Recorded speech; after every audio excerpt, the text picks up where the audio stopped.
I use this metaphor frequently throughout my work, the metabolic candle, that the length and quality of your life is largely affected by how fast you live, how much you live, how intensely you live. So the two illustrations that I use of this phenomenon all the time are, does anybody know who this horse is? Say it. What? Seabiscuit? Yeah, that's right. It's Seabiscuit. And just if you reread the story, you'll know that he was a phenomenal horse. He was smaller than normal. And you know, most horses, like the Triple Crown is for 3-year-olds, right? He didn't start winning races, you know, between 5 and 7. That's when he won his most races. And he set records that have never been broken up to this time. He was a phenomenal horse. But when he retired, he actually retired at 7, and they put him up at a ranch up in Willits, California, up north. And he lived out the rest of his life in beautiful apple orchards and just a very relaxing life. But he died when he was 14 years old. Now, if you take care of your horse, you know, horses can live pretty healthy up to almost 30. So Seabiscuit is a really good example of the metabolic candle. When you study the way race horses are treated, the way they're trained, the extremely rich diet that they're given, and the way that they're trained and pushed, made to be nervous all the time, it's extremely unhealthy for long-term living. So Seabiscuit's story is a really good example of what I'm talking about, burning the metabolic candle. By the same token, here we have another present example. Tom Petty passed away recently.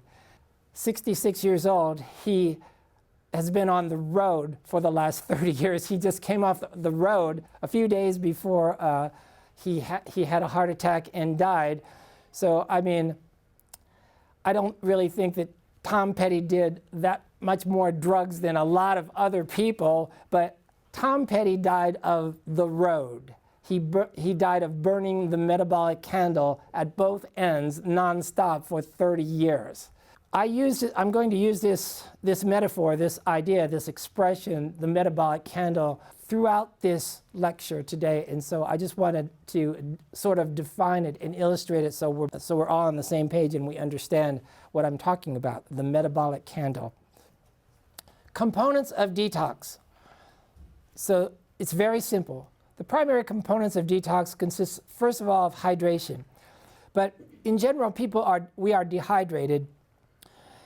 The water that you drink in the 5 cups of coffee every day does not count. For every cup of coffee you drink, you are losing 2 cups of metabolic water.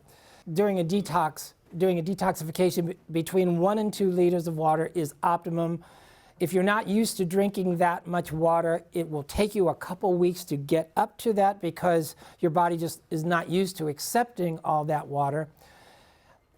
So many of our problems, especially chronic illnesses and chronic diseases, can be solved, if not vastly ameliorated, at least 1 liter a day. And if you're detoxing, try to get that up to as close to 2 liters as possible. So read the water chapter when you get a chance. Diet. Stop taking in trash. As we clear out the tract, as we clear out the blood, we're only going to be adding enzyme-rich foods to nourish you during the detox program. We're going to go over that in detail. Clear the tract and clear the blood. You know who this guy was, right? Weston A. Price was the dentist, and in the 1930s, he and his wife went around the world for 3 years, and he was looking for what? He was looking for the Healthiest people. Exactly, the healthiest people on earth. And here's how he evaluated. The healthiest people on earth were not only those who had the longest life overall, but who had the longest life pain-free with no degenerative diseases. And also they had strong bones, no evidence of osteoporosis. He finally noticed, Weston A. Price finally noticed that the people who lived the longest with the most disease-free life, they had certain characteristics in common. All throughout the world, across the world, they had characteristics in common. Here were the common characteristics. They had a mineral-rich water. Glacial milk, he talks about that. You know, if they lived in mountainous areas like Switzerland and the water was so rich with minerals that it would be milky and cloudy, not because it was polluted, it was that mineral-rich. That was one characteristic. Fruits and vegetables, they hadn't invented pesticides and herbicides yet. Okay, fruits and vegetables. Whole grains, a very important source of B vitamins as well as essential fatty acids. A little meat, fish, and raw dairy, and that's it. So you could spend all kind of money. South beats diet, North beats diet, paleo diet, this diet, that diet. I just saved you a lot of money here. Here's the diet of the healthiest people who have ever lived on this planet. And I'm just really summarizing this. He documents this extremely well in his book, Nutrition and Physical Degeneration. Yeah. Okay. There is no legitimate program of detoxification which does not begin with the colon. This is kind of like a criterion how you can separate the professionals from the dilettantes. Now here was a guy who really inspired me in this field. 11 years university, I graduated from all that without ever hearing terms like probiotics, mucoid plaque, you know, colon disease. So that was Richard Anderson.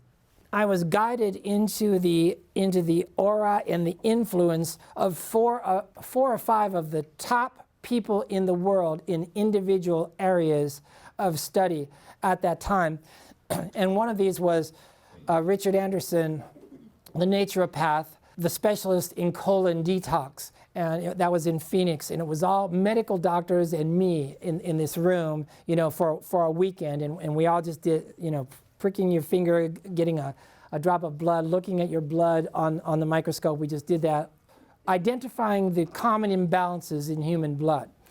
And then I was really intrigued by this. I went with Bynum on several occasions. We traveled to the Philippines and to Asia, and we did hundreds of live cell tests in the third world, and we saw, you know what I learned? I learned what the word stress really means in the third world.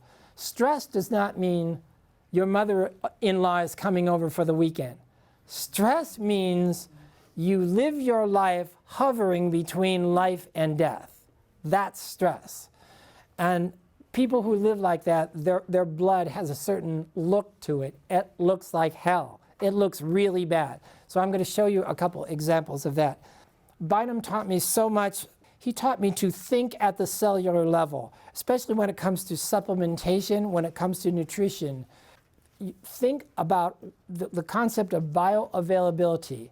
How much of your food is actually being broken down, digested, and actually getting to your cells?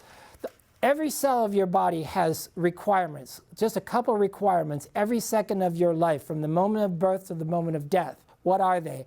To take in oxygen and nutrients and to expel wastes. To the degree to which the cells of your body are allowed to perform these two functions, you will be healthy. And so that was Bynum who inculcated that idea, and that is directly coming from Edward Howell.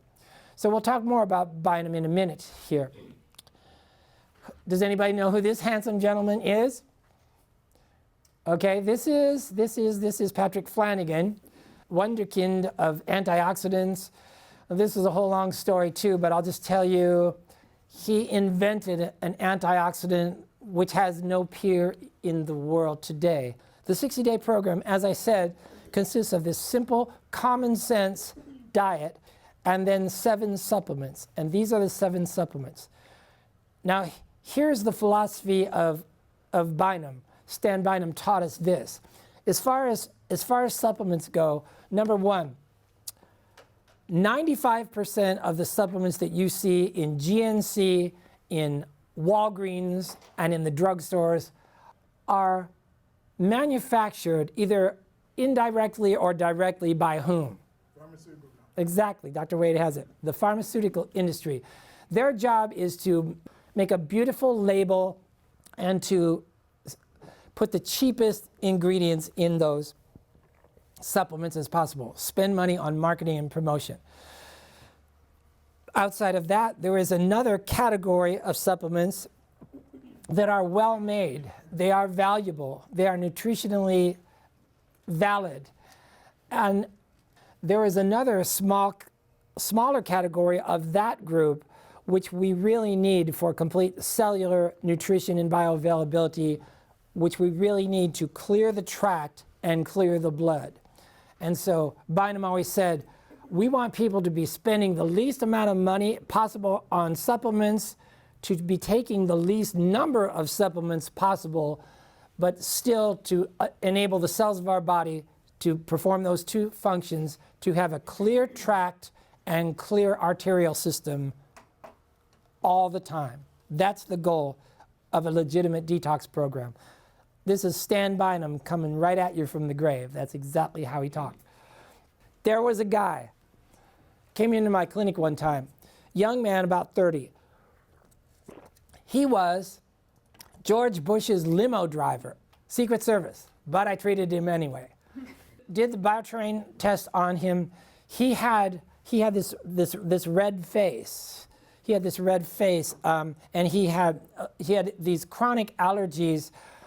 He was a DEA agent. He had to crawl around down by the border in Arizona and New Mexico for years, and developed some kind of sensitivity.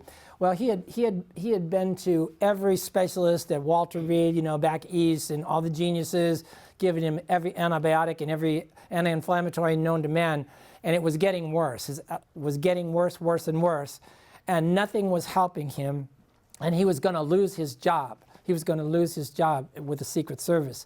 So in desperation, he came to me. We did this test. His blood looked really bad. The after looked excellent. After means, okay, what I do is I take their blood, record the blood. I'm going to show you this. And then I give the enzyme and the antioxidant, Flanagan's antioxidant. I wait 30 minutes, and then and they drink water, I wait 30 minutes, and then I retest, and then we see the difference. And so, and I made him give up all these weird ideas of these elimination diets and all these complicated things that he was doing, which it was making him worse. Stop all drugs, simplify your diet, hydrate, and do these supplements. That's all he did. After 60 days, he was halfway better. He had to do the 60-day program twice, and he got his life back. He was completely cleared up. What I take away from Sean's story is this. These people with chronic allergies, they come in and they tell you they've had chronic allergies for years. They've been on antibiotics for years. Here's a clue. If antibiotics are going to work for your problem, they work in the first few weeks. If they don't work in the first few weeks, you don't keep on taking them for years. They're immunosuppressive. It's going to be that much more difficult for you to ever reestablish normal homeostasis if you do that.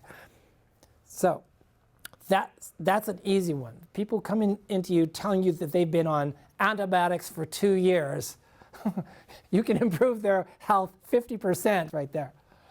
Okay, second one is there was a lady from Florida. Okay, yeah. Turned out she was the niece of somebody famous. Masseter, right under that, she had developed 3 lumps. And so she had these lumps biopsied, and they were malignant, right? So she did the usual slash and burn, chemotherapy, radiation, the heaviest drugs possible. 6 months later, they came back, and there were 6. Now there's 6. So she went back to the geniuses, and what do you think they wanted to do now. Exactly, Dr. Ralph nailed it. They wanted to do the exact same thing. Now let's see, what does the word exponential mean? 3 goes to 6, oh, well, that's doubling. Okay, so she really didn't want 12 lumps in her jaw, right? So she decided to try something else. She didn't have a great lifestyle, but it was so simple. She just was doing a few things out of balance. It was so simple to eliminate, I don't remember if it was coffee, cigarettes, alcohol. It wasn't to excess, it was just a little bit or whatever it was, and the diet wasn't perfect, but she never heard of any supplements before. And she did this program, and I mean, you know how the cancer industry works, right? Especially with your families, you know, people in your family get cancer. When anybody suggests not following the regimented recommendation, you know, you get all this pressure from the families, and it becomes this big family thing. And so, of course, that was something that was majorly factored in. So it's very difficult for somebody to resist all that and to go the holistic route and let the healing powers of the body actually take over and give you a chance to survive. She went through all that, actually did it, and then but this woman was strong. She knew in the first, she would email me all the time. In the first 2 weeks, she knew, you know, you can feel it, you get this feeling. She knew that she was equilibrating herself. She was calibrating herself, and she was on the right path. You know, that mental attitude is really critical in a healing process like this, especially one like this where you're on the way down. So of course the story goes, in just 60 days, not only did she have no cancer markers, no symptoms of cancer, all her other symptoms were gone, and the lumps were almost completely gone. They had reduced on their own. And then she told me some 6 months later they were completely gone. So that was a very dramatic one, but it's not unusual. It's not unusual. This story was not unusual at all. If you go to the section on the website titled Feedback and Testimonials, you'll find dozens of patients telling their stories how this program resolved imbalances that had not responded to years of conventional care. And many of them were, how shall I put it, on their way out. So when you have time, click on the feedback button.